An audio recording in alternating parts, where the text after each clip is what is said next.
is undertaking analyses to project what proportion of girls alive today can reasonably expect to be heads of household. And these are for key African countries. You're looking at between 30% and 70%.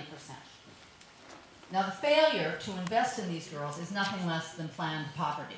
As if you said, here's a country, we're poor, who among us are going to be economically and emotionally in charge of the next generation? The young females. The failure to invest in them not only obviously creates conditions of unwanted and early childbearing, but it also undermines their ability to support their families. In general, these trends go up. The proportion of households supported by females generally does not come back down again. It is a particularly high risk for girls who bear children under the age of 20. So if the risk is overall between 30 and 70%, it is higher if you are from a poorer family and if you bear a child before 20.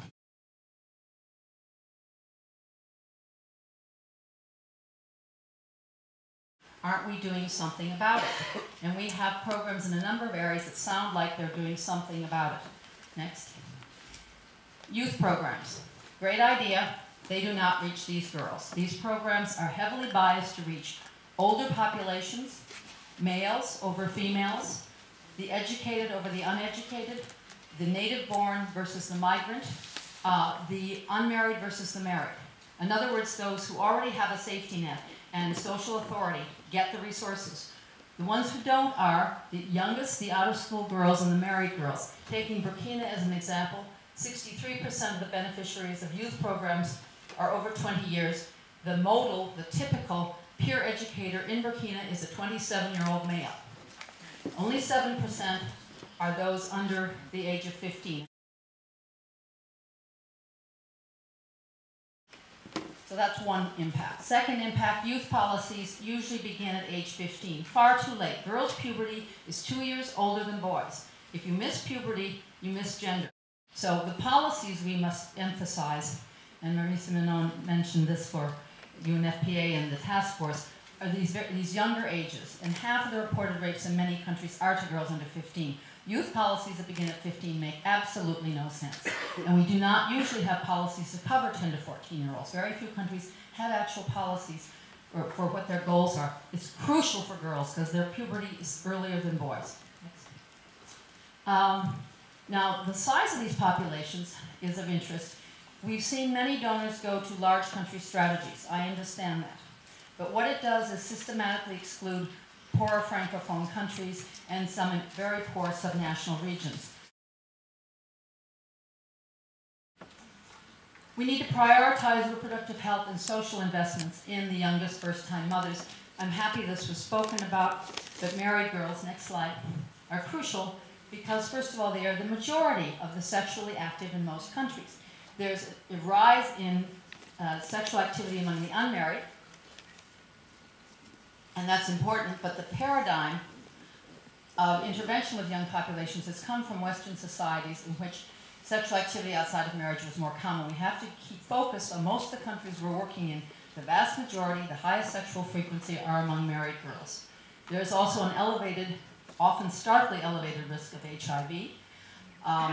And finally, half of all first-time mothers in the developing world are adolescents. So when you combine their first-time youngest mothers, that category, they're both disadvantaged often at the physical level, but also certainly at the social level. And they receive very little attention as a social group, and they're quite a distinct social group, we've learned. Our work in Ethiopia has married girls in girls' clubs with a 74% contraception rate, no new services, just a social platform where married girls meet each other. Next.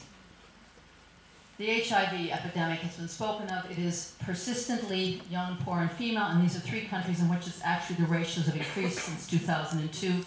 A common ratio is 3 to 1, female to male infection in population 15 to 24. We're working in communities where that is 8 to 1. And there's excellent information.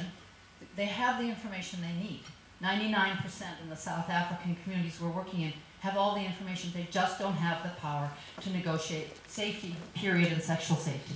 Next. And the HIV investment is overbalance to treatment. We understand it's important, but we can't continue to spend 20% or less on prevention, and much of the prevention is not focused on females. A lot of this prevention will now be male circumcision programs, which do not confer a benefit to females at the individual level. A modest one perhaps to males, really function at the herd level. So if we're serious about changing overall prevalence and the ratio of female to male, we will have to have much more investment in prevention and much more targeted approaches to girls at high risk.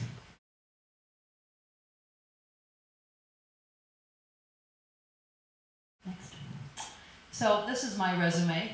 Girls are key to both sides of the population resource equation. Our investment in them reduces rapid population growth more directly than probably any other investment can. And investment in them also expands our productive resources. So in terms of this, a sustainable balance of population resources, there's no better person to bet on than the 12-year-old girl. Thank you.